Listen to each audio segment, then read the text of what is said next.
Hello, everybody. Welcome back to Mindy's Book Nook. I literally just finished doing my reading journal this past weekend, and I have spent literal hours slaving over this, and I am so excited with the results. So I thought I would just go through it.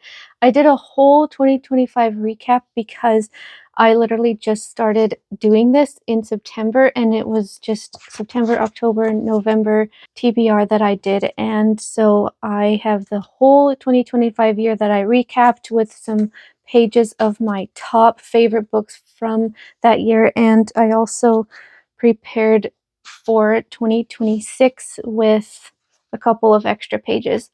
So I just thought it would be fun to go over it together. And if you enjoy this video, please don't forget to subscribe. I would really appreciate it. Starting with my December TBR, I was experimenting with being a little bit more creative with my pages. So I looked up on Pinterest some font designs and I just copied it and copied a Christmas tree from Pinterest, and I copied these as well. So my December TBR was Beartown, Reckless, the second in the Powerless trilogy, and then Snow Crash. And as you can see, Beartown was 3 stars for me, and Reckless was 5 stars, and Snow Crash was 1 star. So my very last book of the year ended up being a 1 star, but it was okay because it was offset by Reckless. I ate that book up and I loved it so much. I don't know if I'm going to be going through and explaining every single book because I feel like that would take a very long time. So I think I'm going to move on. So then is the 2025 recap. So in January, I don't know if you can see that, but there in January, I read The Altar by Jeremiah Johnson, and I'm a Christian, so I do have some books in here that I've read that were like Christian style books. So this one was Christian nonfiction genre, and I rated it 5 stars. And then I read If I Never Met You by Vari McFarlane, and it looks like I didn't rate the book for some reason. I'm not sure why. I don't remember. And then I read Six of Crows, which is YA fantasy, and I rated that book 5 stars. I ate that book up. It was so good. And then in February, I've read Rich Dad Poor Dad, and the reason why I read these financial books is because my husband loves to read them and he suggested this one to me, so I read that one. I did not rate it. And then I also have a son, which you might hear him in the background. So I like to read certain parenting books, and this one is pretty controversial, so I didn't rate it because I didn't know I didn't really want to share that publicly. So The New Strong-Willed Child, I read that one. And then I read the sequel to Six of Crows, which is Crooked Kingdom, and that one was also a 5 star. So, so good. And then we go into March. So in March, I read Ready Player One.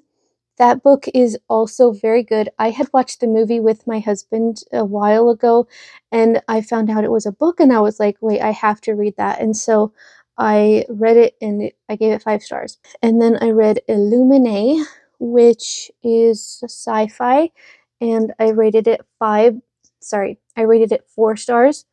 And then I read Assassin's Apprentice, and that one was 5 stars. Then we flip the page, we go to April. So here again, I read a parenting book, No Drama Discipline, and I did not rate it.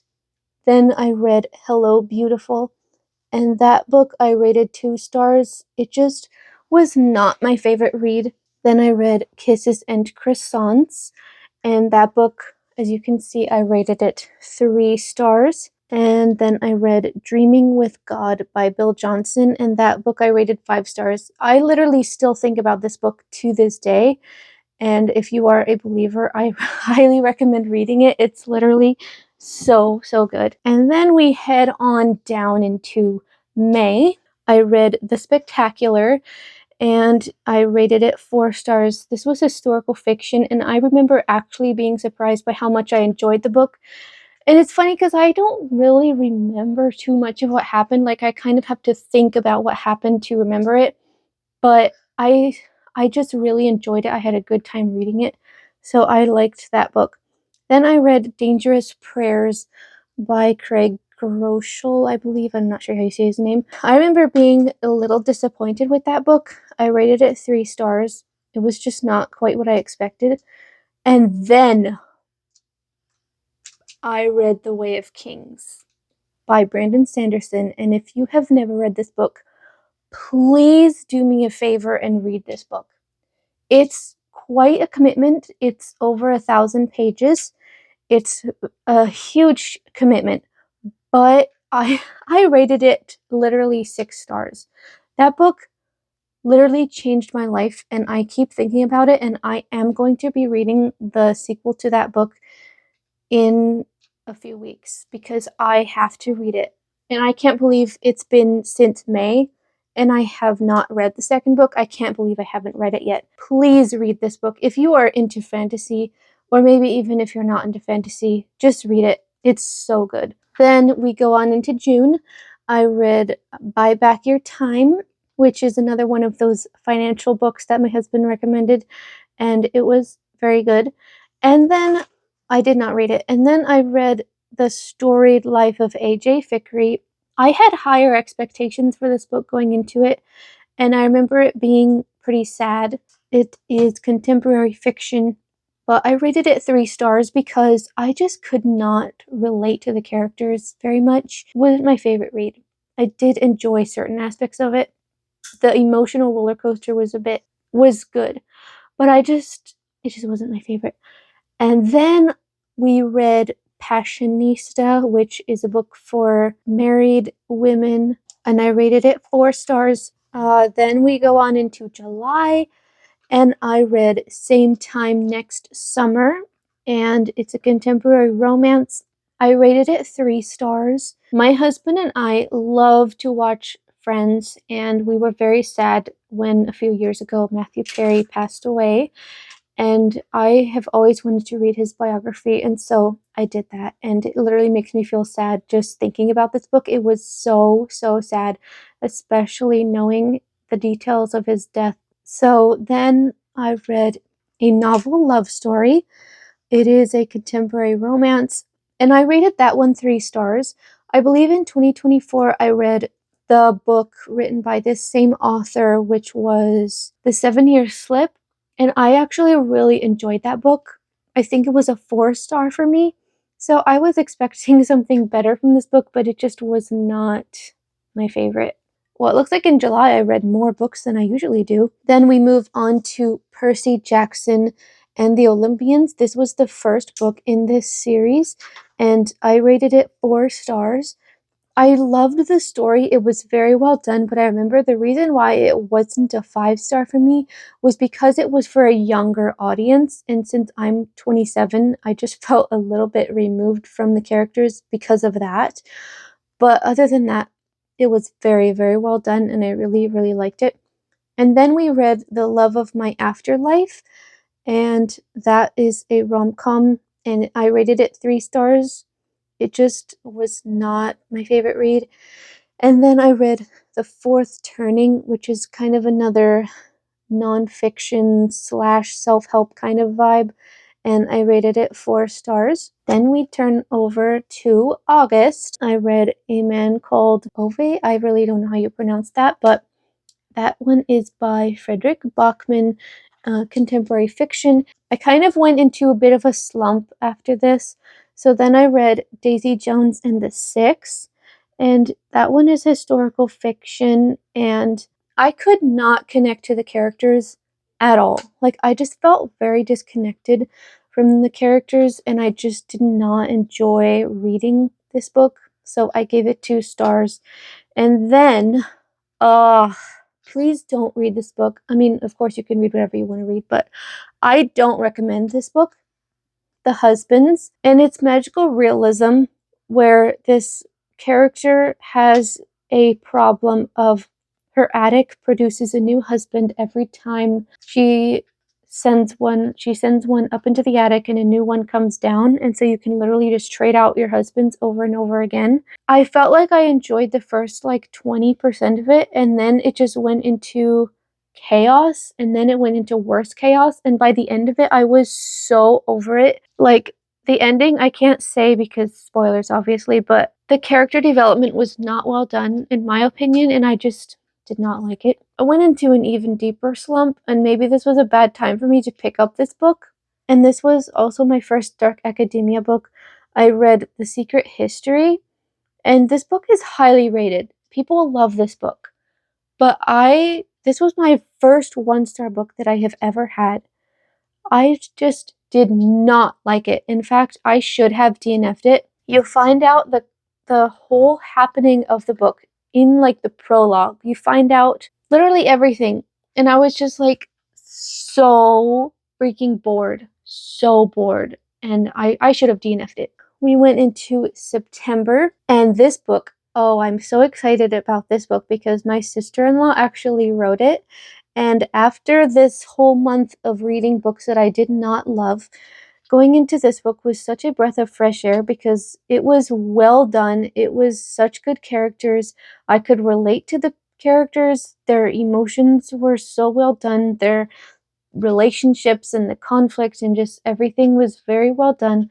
And the fantasy, the world system, the magic system, and everything was just so good. I really, really, really enjoyed this book. I read Between Us contemporary rom-com, and I rated it 4 stars. I actually kind of feel like I should have rated it lower because I think I remember not really enjoying it, but I guess at the time I wanted to give it a higher rating. Then we go into October, and I read When Monsters Lie, and that is a paranormal fantasy romance. I did not enjoy this book. I will not be continuing the series. It is a 2-star for me. I just did not enjoy it at all.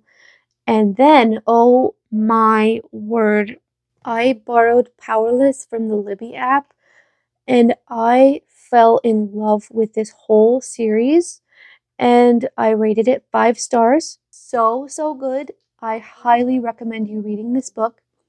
And then I read Babel, which is also dark academia and historical fantasy. And I was a little nervous about reading this because I had not enjoyed The Secret History, which is the same kind of vibe, the same genre. But I ended up rating it 4 stars, which was encouraging to me because I thought maybe it was because it was dark academia that I didn't like The Secret History. But this one was so well done. The characters were way better. The story writing was way better. I was invested. It was way improved over The Secret History. And then in November, I read Good Girl, Bad Blood. I think in December of 2024, I had read the first in this series, which is A Good Girl's Guide to Murder. So I just read the sequel to this one, and I'm not sure if I'll be reading the third book in it.